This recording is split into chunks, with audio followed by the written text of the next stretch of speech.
Power of attorney ഭയങ്കര എന്താ പറയാ ശ്രദ്ധിക്കേണ്ട ഒരു കാര്യമാണ്. എല്ലാരും നിസ്സാരമായിട്ട് കൈകാര്യം ചെയ്യുന്ന ഒരു സംഭവമാണ് പവർ ഓഫ് അറ്റോർണി. ഭാവിയിലെ എല്ലാ കാര്യങ്ങളും നടത്താലോ എന്ന് വിചാരിച്ചിട്ട്. പക്ഷെ അപ്പൊ അവന് വിചാരിക്കുന്നുണ്ടാവില്ല ഇത് പിന്നീട് ഭാവിയിലോട്ട് ഒരു പണിയായി വരുന്നുള്ളത്. ഈ അടുത്ത് വന്നുള്ള ഒരു കേസിന്റെ കാര്യത്തിൽ ഒരു കമ്പനിയുടെ തുടക്കം മുതൽ കൂടെ ഉണ്ടായിരുന്ന ഒരു ജോലിക്കാരനാണ്. പാർട്ട്ണറും നടത്തിപ്പുകാരനെല്ലാം ആയിട്ടുള്ള ആള് നാട്ടിൽ പോകുന്ന സമയത്ത് പുള്ളിയെ ഏൽപ്പിച്ച് പോകാൻ വേണ്ടി ഉദ്ദേശിച്ചു ഈ പവർ ഓഫ് അറ്റോർണി ഏൽപ്പിച്ചിട്ട്. ഇത് ജനറൽ പവർ ഓഫ് അറ്റോർണിയാണ്.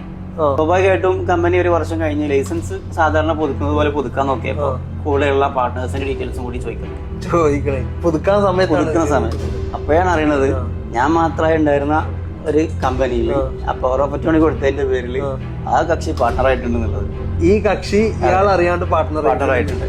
അപ്പോ പുതുക്കുന്ന സമയത്ത് കൂടെ ചോദിക്കുന്നത് കമ്പനിയുടെ ആനുവൽ പ്രോഫിറ്റിൽ നിന്ന് 50% എന്റെ ആനുകൂല്യം ഉള്ളതുകൊണ്ട് തന്നെ 3.5 ലക്ഷം ദിർഹം ഞാൻ അതിൽ നിന്ന് മാറണമെങ്കിൽ എനിക്ക് നൽകണം എന്നാണ് പുള്ളി പറയുന്നത്. കാരണം കഴിഞ്ഞൊരു വർഷമായിട്ട് ഇതിന്റെ പാർട്ണറാണ്.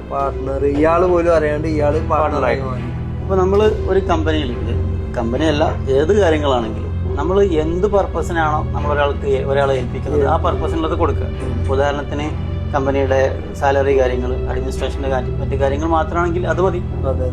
അല്ലാതെ ബാങ്ക് കൈകാര്യം ചെയ്യലും അതുപോലെ ലൈസൻസ് പുതുക്കലും തുടങ്ങി ജനറൽ പവർ ഓഫ് അറ്റോർണി കൊടുക്കുമ്പോൾ ഉണ്ടാവുന്ന അപകടങ്ങളാണ്.